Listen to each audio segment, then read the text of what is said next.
All right. So we will restart with this. So I was talking about the 5 representational systems that we have, through which we have all this input of information. And what happens is that the statement I had used before, map is not the territory. So what's the territory? Territory is the reality. It's the huge, big, this huge, big world that we live in. Okay, and we have constantly, we are seeing things. You see, like right now, also where you're sitting, you have an environment. You have a room. There are people there. There's voices that you can hear. You can hear your children. Maybe you can taste something. Maybe you have, like I have my cup of tea here, so I can taste it. Maybe you can smell something in the background, something coming from the kitchen, or maybe you have a perfume on. Okay, and also touch and sensation. So we are constantly, like right now you're sitting, automatically maybe you will feel something touch your feet, or you may feel a need to itch, or your hair comes onto your face or something. So you're touching. So all of these sensations are happening all the time, and we are exposed to almost 200,000 bits of reality of this information that our brain is exposed to. Then what happens? A lot of this information kind of gets deleted, distorted, or we generalize. This is how our mind processes information.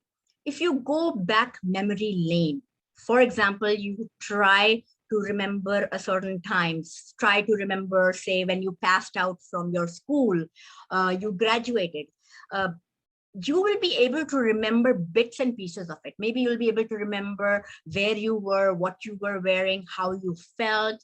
Maybe you will be able to remember what other people were saying around you, what your father said to you, but it will be bits and pieces. Why? Because your brain has deleted majority of the information. And sometimes what will happen? Sometimes maybe a friend of yours and comes and reminds you, remember, the XYZ person did this on our graduation ceremony. And then although you've forgotten it, but it comes back and you were like, yes, I remember, so it is there. But once somebody else reminds you, it comes back and you are able to access that memory. So this is how our brain processes information. A lot of times our brain distorts information. How does it distort information? If I'm feeling sad right now, or if I'm feeling angry, or if I'm upset right now, anything that my children will say or do will make me angry, even if it's the smallest of things. Why is this dirty? Why is this lying here? Why are you not completing your homework? Something that I may not get angry every day, but just because I am not in a good mood, I will distort that whatever event that is happening. And then what happens is it stays there in our mind in that way. We start blaming, our children don't listen to us. Our husbands are mean to us. My boss behaves this way, because we kind of have this information in it's distorted. I remember very well, there is this one example that I give a lot to my clients, that there was this one child who remembered his mother as a monster, because when he was a child, his mother used to get very angry at him a lot. And the picture that he had of his mother was that she's screaming and getting frustrated and she's shouting at him. And that's the image that he had. That's what he had saved in his mind.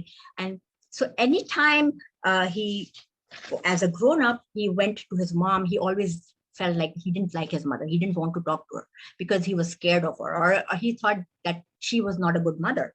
He had created this feeling, this emotion against her.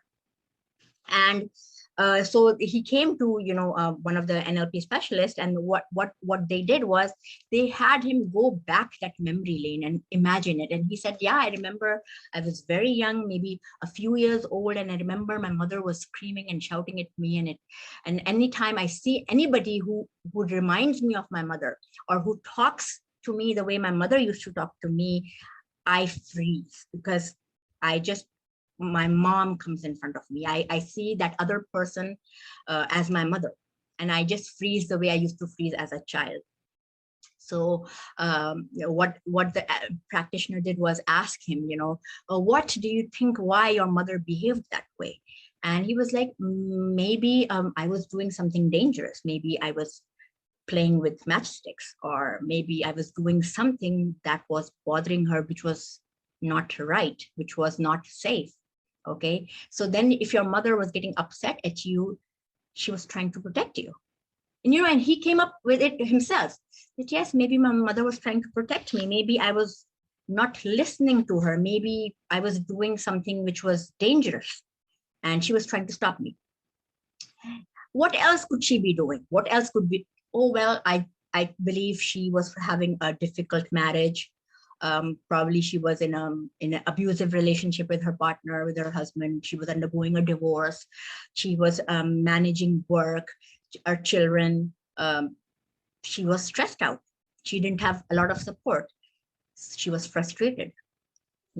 So she was taking out all her anger and her frustration on her kids, which a lot of us do. A lot of right now also, we take out our frustration of our lives on our children, and we don't understand how it's affecting them, right? So that's what was happening, that the mother, although she was not doing it purposefully, but it was her midlife crisis, and the way she was behaving was affecting the child.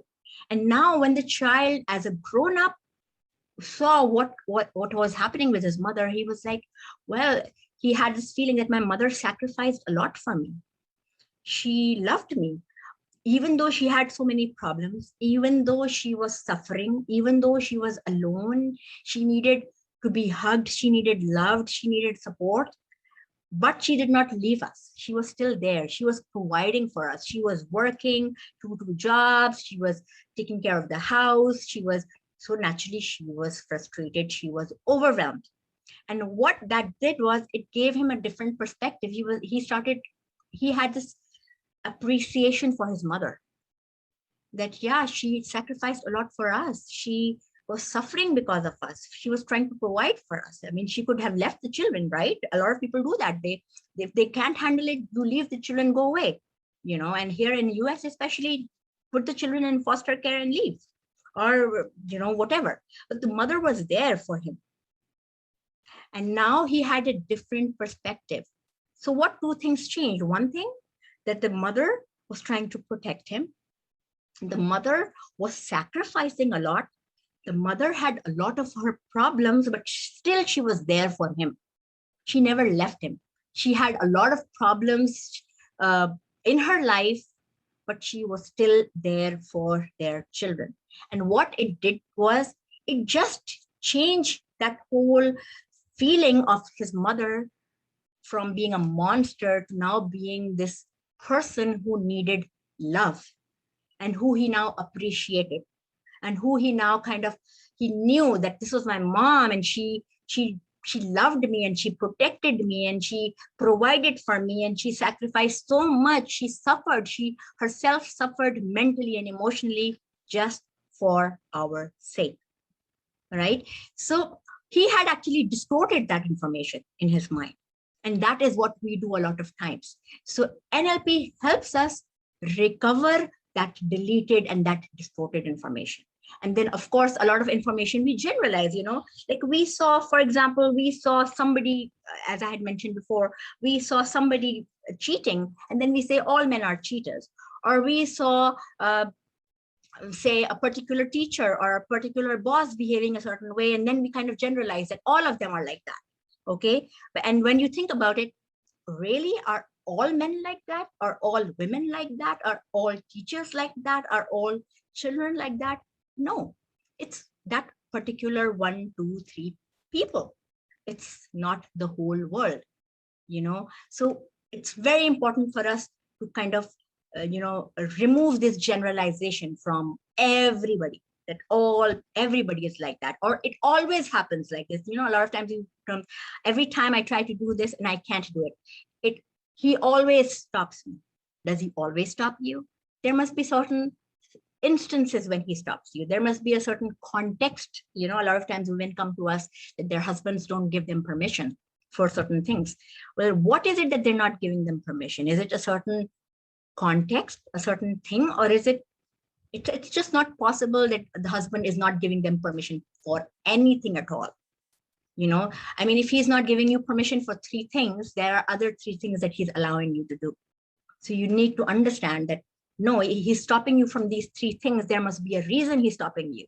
But then there are other things he's letting you do. So you need to appreciate that. And you need to acknowledge that, no, there is a way you can maybe talk to your husband and give him reasoning so that he can give you permission for what you want. And maybe you have to listen to his reasoning. Maybe the reason he's not giving you permission, there is a logic behind it. And maybe because we are so adamant and so fixed with our thought, with our beliefs, with our values, and it happens with me as well. Just because I think my husband is not going to allow me, I already have assumed that he will not do this for me because he is like this. It doesn't happen that way, and when I give myself that freedom and I talk to him and I do reasoning with him and he does reasoning with me, a lot of times I either understand why he's behaving a certain way, or he's able to make or he understands me, and that's the solution. So this is how our mind normally processes. And so we have the map, our mind, it kind of stores information which is not complete. Some of the information is deleted, distorted, and generalized. And then what is the meaning that we are giving to it? Again, when this information comes back, when the information of that mother was coming back, the meaning he was giving was that mother was a monster. Mother was not a nice person. And that's what was affecting him. And that's what his response was.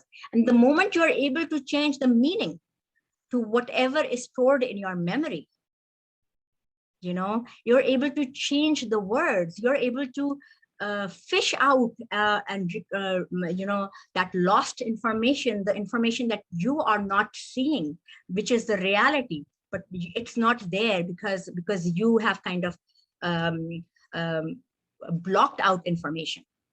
Your mind has blocked out information. So it's important for us to fish out, to recover that information so that we can change the way we feel, and then we can in response, it changes the way we behave. So this is what NLP does. It basically helps change our stored information. Okay, how do I move ahead? So what are presuppositions? There are almost 12, 13 presuppositions. I've only mentioned 5 here. So basically presuppositions are the very basic, they are like building blocks. So it's the foundation of NLP. So the very first one is map is not the territory. So it's, again, we're trying to understand the reality that elephant that we talked about, that was the territory. But what the map, each one of us, what we're seeing, what we're feeling, what we're perceiving, what we're storing in our mind is our own map. It's our reality. And it's not the real territory. It's not the reality in the whole picture. If you attend a class right now, you're attending this class. I'm sure the way Romana is understanding and perceiving my information, everything that I'm saying, may be different from what Reem is understanding, and it's different from what Yusuf is understanding.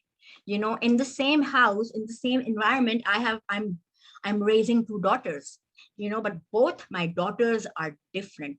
Both of them see and perceive things differently. They are growing up differently in the same environment. Something I will say to both of my daughters, one of my daughter may not like it.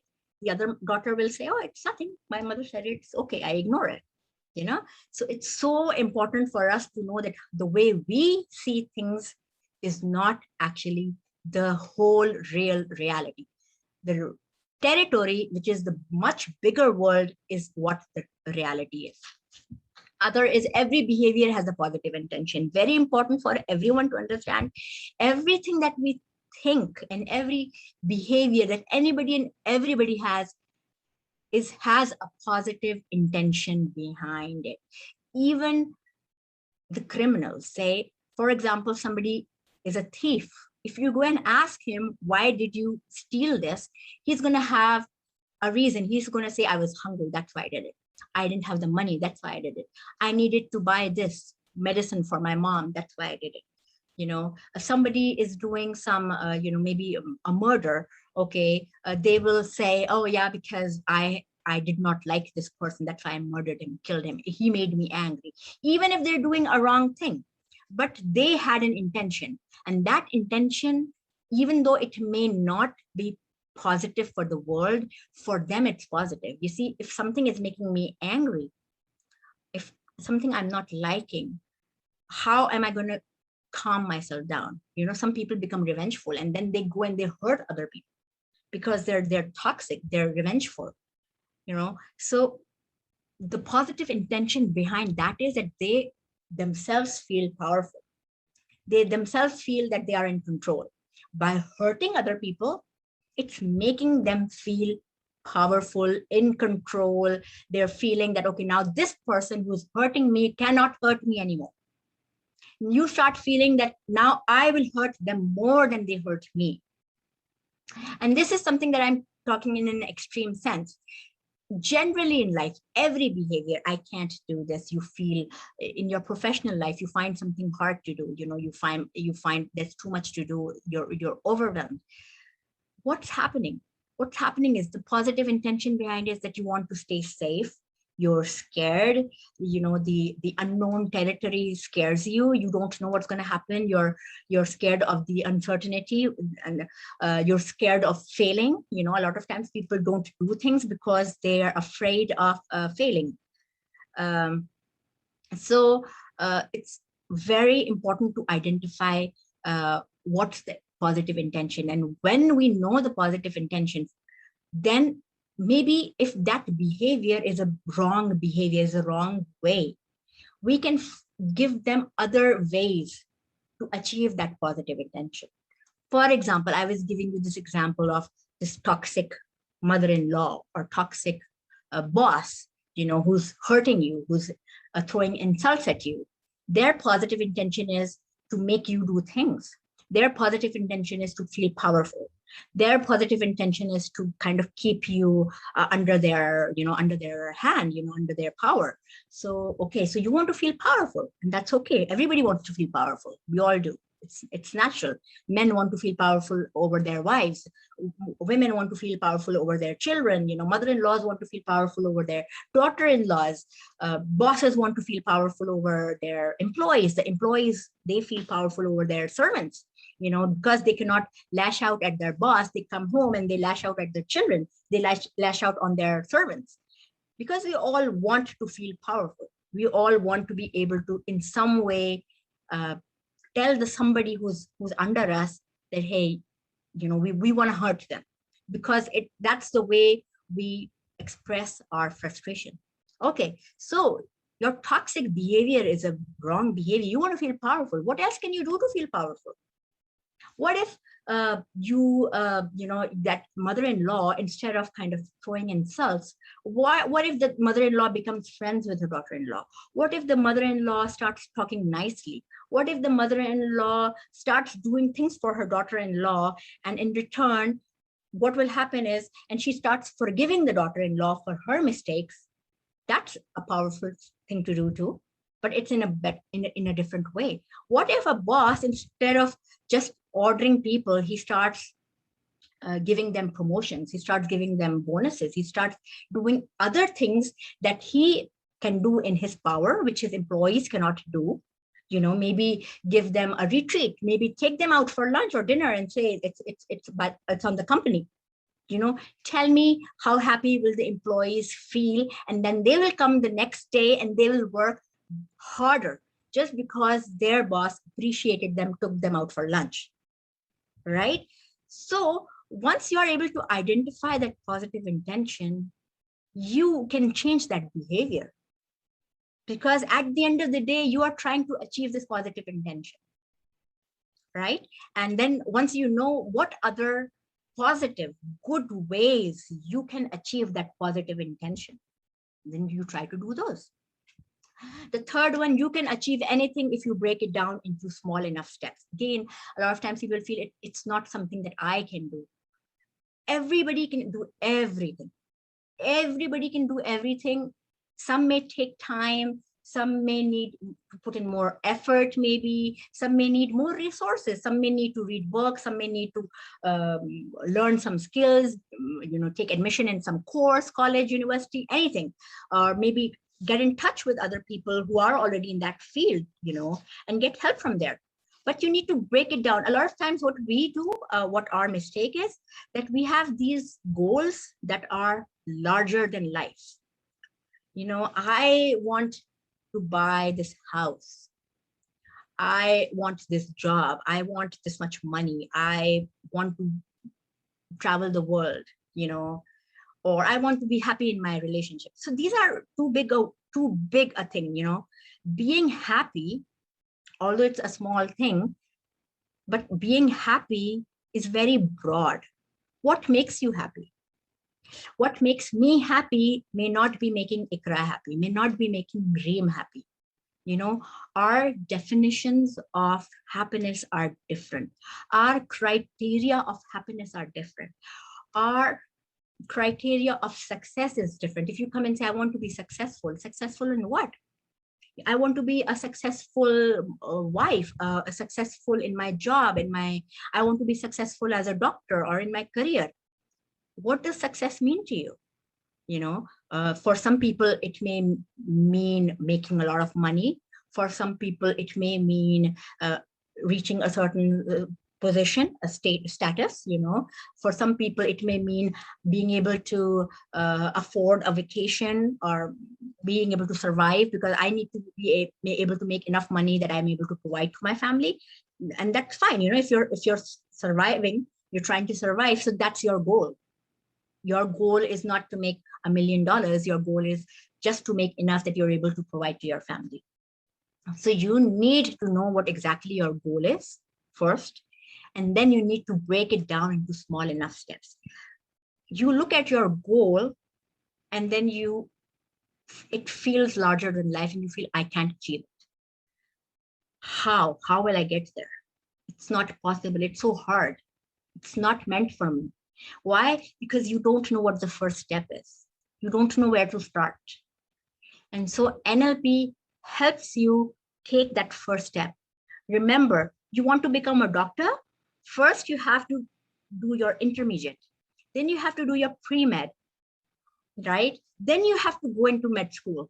Then you have to do your residency. There are these steps. You cannot become a doctor directly. You have to start from the first step. So you want to achieve something, you want to start from the first step. So you need to have those steps jotted out. What's the first step? What's the second step? What's the third step? First, focus on the first step. You pass that, then go to the second, then go to the third. If you're trying to jump directly to the fifth step, you won't succeed. You will fail, you will fall, and then you will go like, oh, it's not possible. I can't do it. It's very hard. Of course, because you tried to jump directly to the fifth step. You missed the 4 steps. So you need to break it down into small enough steps. And if you feel 4 steps are too much, break it down into furthermore. Make it 8 steps. But you need to know exactly, go one by one. And then kind of also appreciate and acknowledge, every success. Okay, I did step 1, I did step 2. Yay, I did it. Now I'm at step 2. Now I'm at step 3. So that you feel that, yes, you are getting there slowly and steady. 4th one is energy flows where the attention goes. This one is very important again, because whatever you're thinking is where your energy is going. If you're thinking negatively, all your energy is being drained into that negative thought. If you're thinking positively, all your energy flows there. Now it's up to you where you want your energy to go, because you are using that energy. So how do you change that attention? It's through your mind, and you have to do a deliberate, you have to make it a deliberate attempt. As I gave you an example before, you wake up in the morning, you're feeling down. You don't feel like doing anything. You make an attempt. No, I have to achieve this today. I have to do this. This is my list of work that needs to get done. I have to get to work. I have to do this for my children. You have a list and you get up and you then start doing things, and your energy will change automatically. You're feeling sad, you're feeling down, do something that will change that thought process, that feeling, that energy, and make it into positive. And it's something that you have to do. It's literally like our mind is like that 5-year-old child. You have to direct it. A 5-year-old child will just do anything and everything they want to do at that moment. You have to tell them what's right, what's wrong. They have a lot of energy. So you have to direct that energy. They can either jump and break things, or you can take them to the park so that they go and they play and they burn their energy there, or you can give them something to do. So the same way as your mind, you have to give your mind a direction. It has a lot of energy. It's thinking, it's constantly working. So you have to find things for it to stay on track. Otherwise, it's going to go berserk. Last one that I'm going to talk about is there is no failure, only feedback. Again, there is no failure in life. Always remember that. There is no failure. You always learn. Everything you learn, even if you're failing at something, you have to just ponder on it. What is it that you did wrong? How can I improve on it? A lot of times I get people who say that I've been trying to do this for the last, say, 10 years, and I can't get it done. Why am I failing? It means I cannot do it. It's just not possible. It's not for me. The thing is, you're trying to achieve a goal A, and you're going on this path and you're not hitting that goal. You're missing it. Okay, you're missing it. You're missing that goal. So the goal is here and you're missing it. And you keep trying doing the same thing. And you keep missing it for 10 years. And then you go like, I can't achieve my goal. That means there is something that you're continuously doing wrong, which is not taking you to your result, to your outcome. So just because you failed for 10 years doesn't mean that you failed. It means you were unable to identify what you were doing wrong that was not taking you to your goal. Okay, so this is one of the very important things. There is never no failure. You always grow. It may take time. You then need to go and figure it out. You need to go and find out from people who have achieved that goal. Somebody who's already achieved that goal, and you're trying for 10 years and you can't. You go and ask and talk to people. You read books, and you find out, like, how did you achieve it? This is what I do, and I'm unable to achieve it. What have you done? And again, modeling excellence. That you're trying to figure out from people who've already achieved that state. How did they do it? What is it that they did that you're missing? So this is what NLP teaches us. This is a very important chart that we do, neurological levels of change. It's a very important diagnostic as well as an interventional tool that we use. Going quickly over it. So it starts with so anything that you're trying to achieve in your life, any goals, big or small, personal or impersonal, these are the steps you go. Okay, this is the conscious effort that you make to change your environment, behavior, skills, and this is something that's unconscious, that's in your mind, that's stored there, right? So anytime you want to achieve something, for example, the example that I gave is you want to clean your clothes. Okay, you want to wash your clothes. What's the environment? When, where, with whom? All right, very important. So when do you want to wash your clothes? Say, I say tomorrow. Where? In my home. With whom? Probably myself, or maybe my children.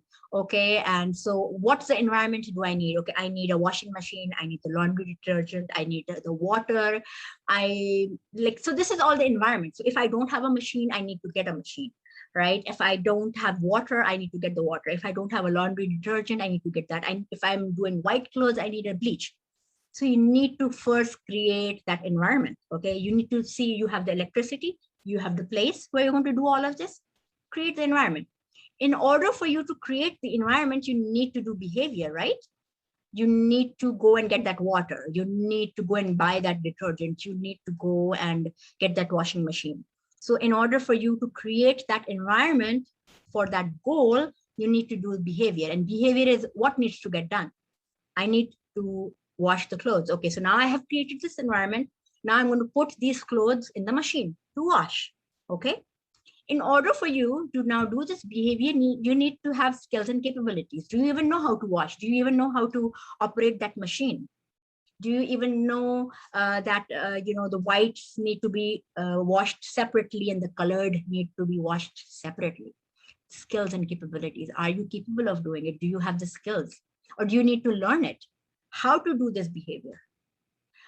If you are lacking the skills, no matter how much you want to do it, no matter how much the environment you have, you will not be able to achieve it because you don't have the skills.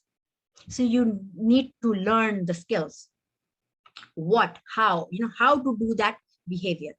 Once you've learned the skills, then comes the belief systems. Okay, do you even believe in having clean clothes? Somebody may say, oh, I'm fine, I can wear, they were washed last week, I'm fine with wearing these dirty clothes.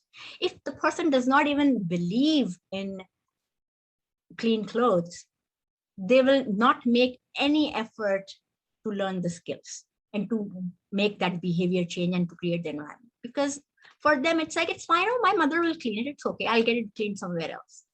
It's okay. It's closed. It can wait. What is your value system? What's your belief system? Why are you trying to achieve that goal? Okay. So unless you don't believe in it, all of these they don't matter. You won't make an effort because you don't believe in it. Right. And then identity, again, identity. Are you a clean person? Okay, I'm a clean person. I see myself as a clean person. If I am a clean person, naturally, I believe in clean clothes. I believe in a clean house because I'm a clean person. Okay. And naturally, if I don't know how to stay clean, I'll learn those skills.